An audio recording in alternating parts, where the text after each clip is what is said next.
Rute, capítulo 1.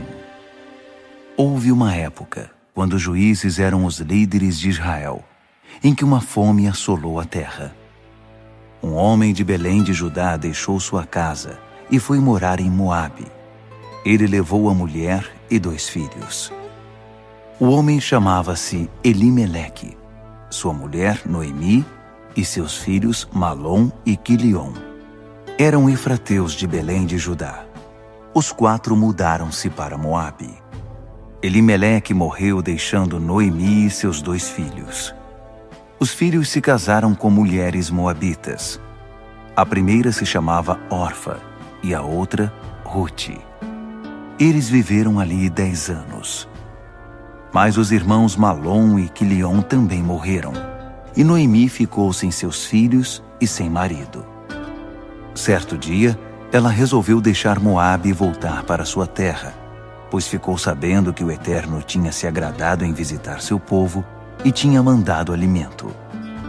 Por isso, ela e as 2 noras deixaram a cidade em que estavam morando para retornar à terra de Judá. Quando estavam a caminho, Noemi disse às noras: "É melhor que vocês voltem para a casa de sua mãe. Que o Eterno tenha compaixão de vocês pelo que fizeram ao meu falecido marido e a mim. Que o Eterno dê a cada uma de vocês um novo lar e outro marido."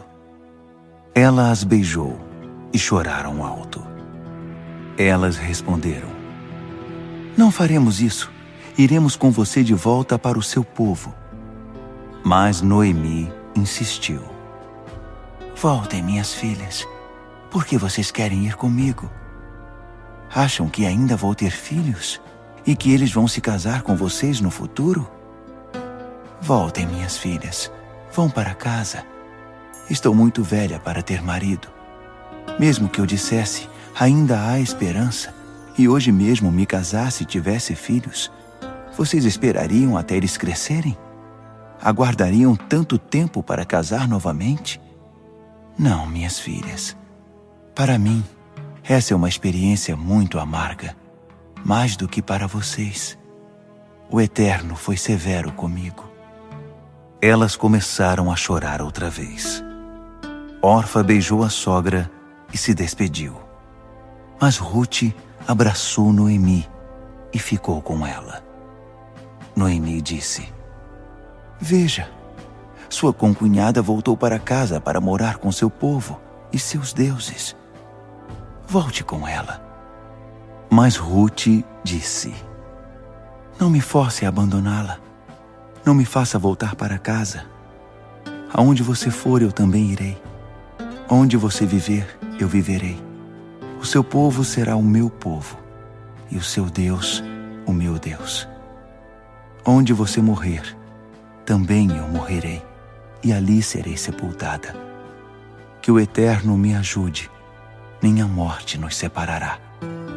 Quando Noemi percebeu que Rute estava determinada a acompanhá-la, desistiu de tentar convencê-la a ficar.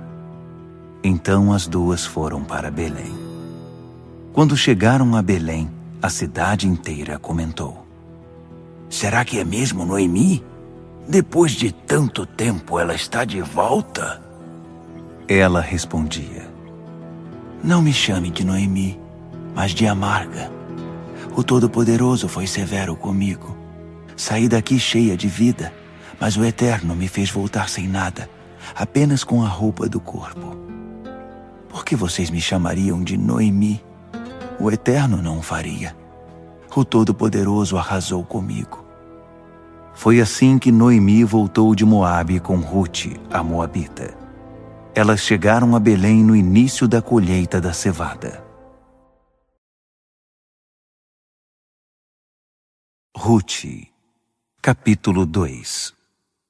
Noemi tinha um parente próximo, homem conhecido e rico, da família de Elimeleque.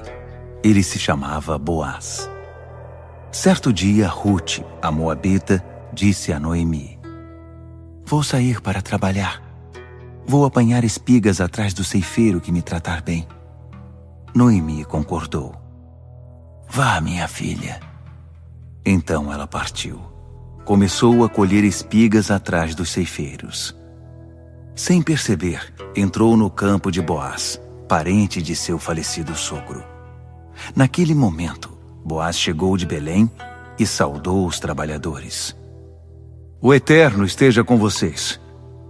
Eles responderam: "O Eterno abençoe o Senhor." Boaz perguntou ao jovem encarregado dos trabalhadores: "Quem é aquela jovem? De onde ela veio?"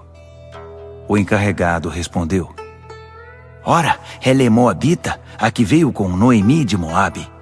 Ela me pediu: permita-me recolher e juntar espigas atrás dos ceifeiros.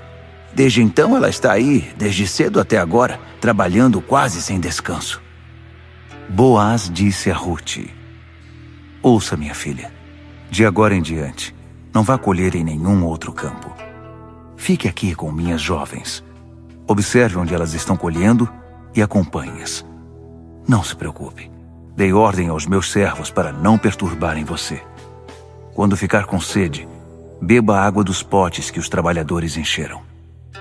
Ela se prostrou com um rosto em terra. "Porque o Senhor me trata com bondade, logo eu, uma estrangeira?" Boaz respondeu: "Já me falaram a seu respeito.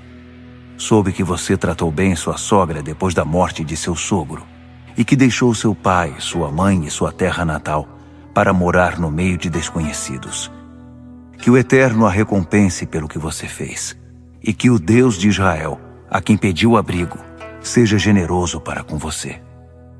Ela disse: "Senhor, quanta generosidade e quanta bondade!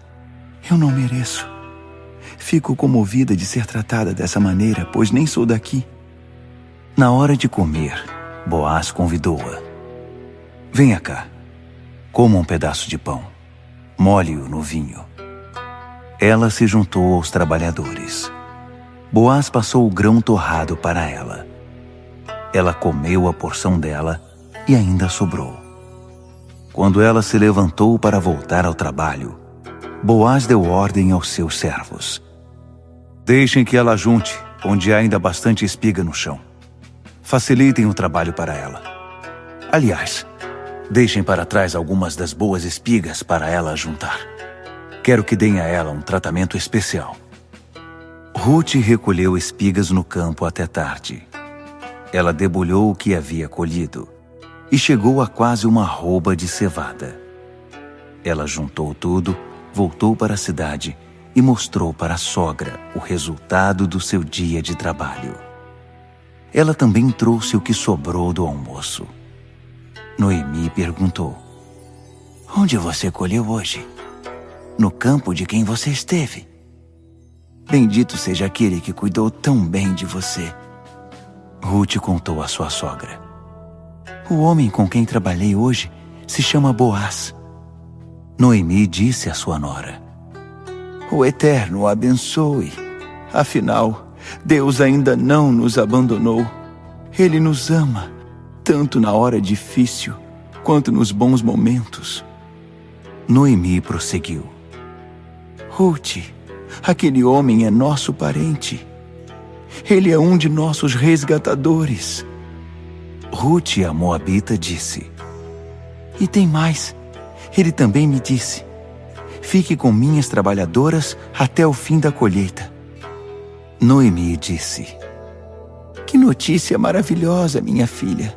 Faça isso. Você estará protegida na companhia dessas moças.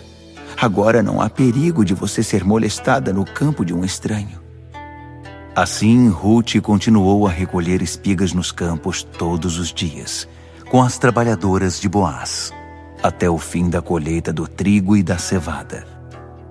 Ela continuava morando com sua sogra. Rute, capítulo 3. Certo dia, Noemi disse a Rute: "Minha filha, não acha que está na hora de procurarmos um lar para você, para que você seja feliz? Boaz, aquele que deixou você trabalhar com as empregadas dele, é nosso parente próximo. Talvez seja o momento de fazer alguma coisa. Hoje à noite ele vai debulhar cevada na eira. Por isso, tome um banho e use perfume. Arrume-se e desça para a eira. Mas não deixe ele saber que você está ali até depois de ter comido e bebido.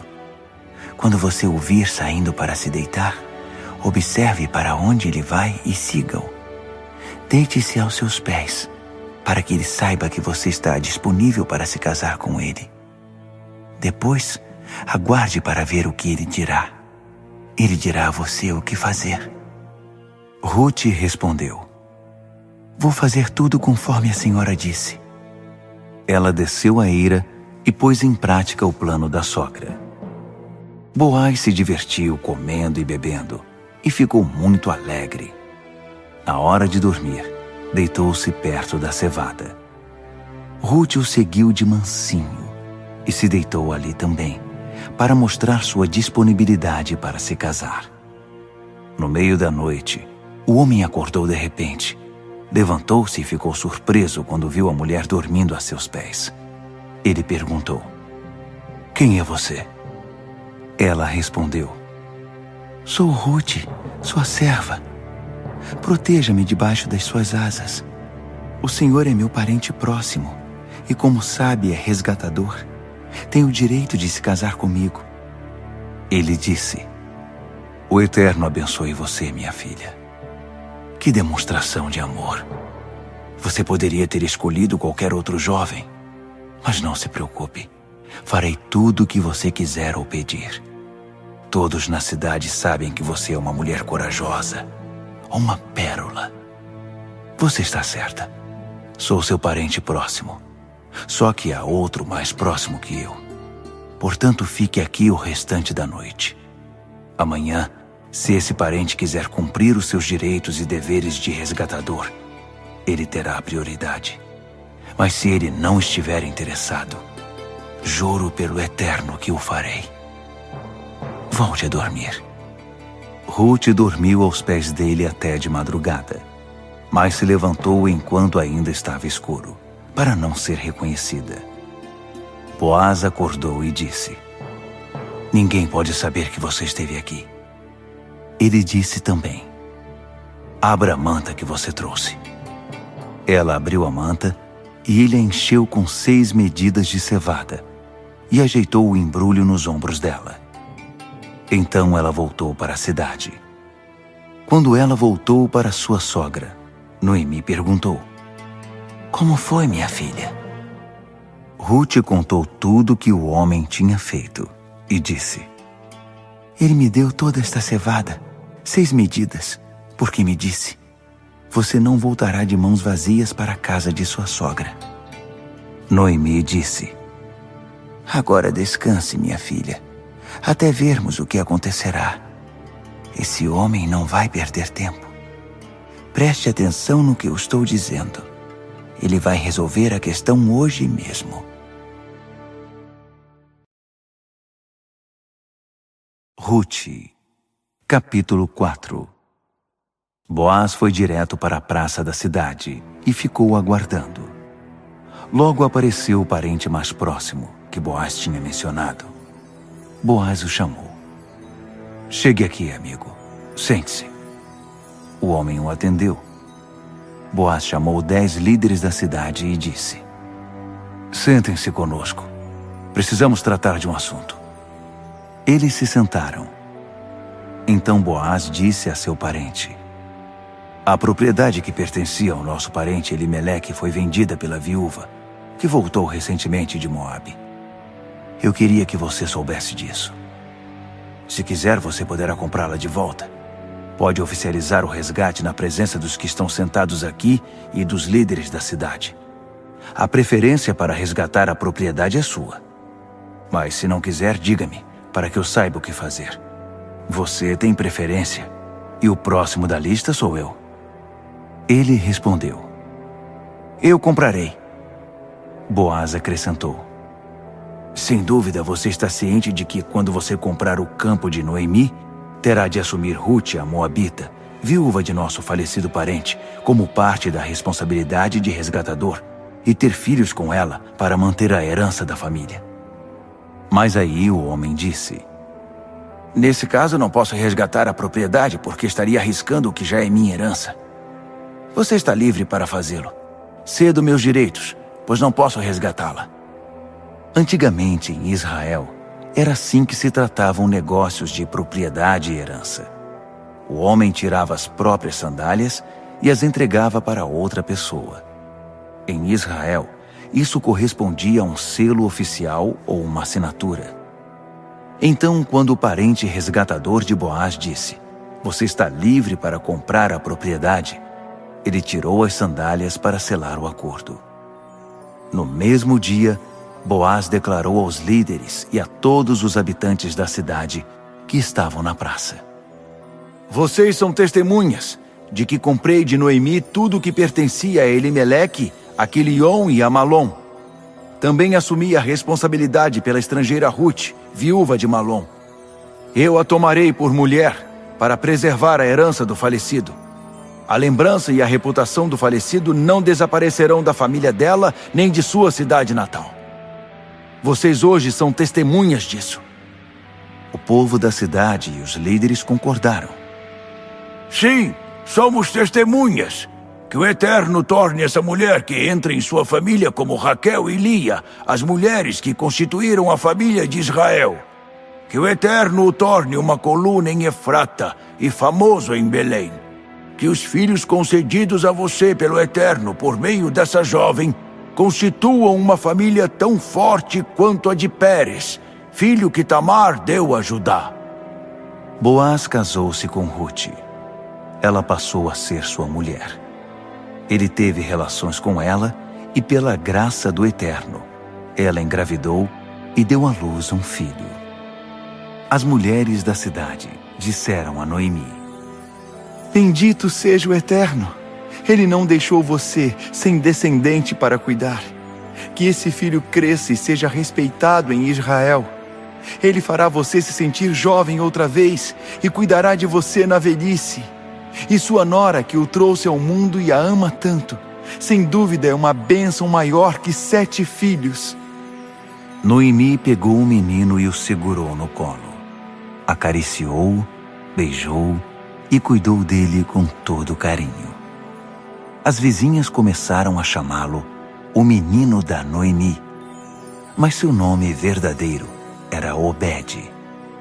Obed foi o pai de Jessé, e Jessé foi o pai de Davi. Esta é a descendência de Pérez. Pérez foi o pai de Esrom. Esrom foi o pai de Rão. Rão foi o pai de Aminadab. Aminadab foi o pai de Naasson. Naasson foi o pai de Salmom. Salmom foi o pai de Boaz. Boaz foi o pai de Obed. Obed foi o pai de Jessé. Jessé foi o pai de Davi.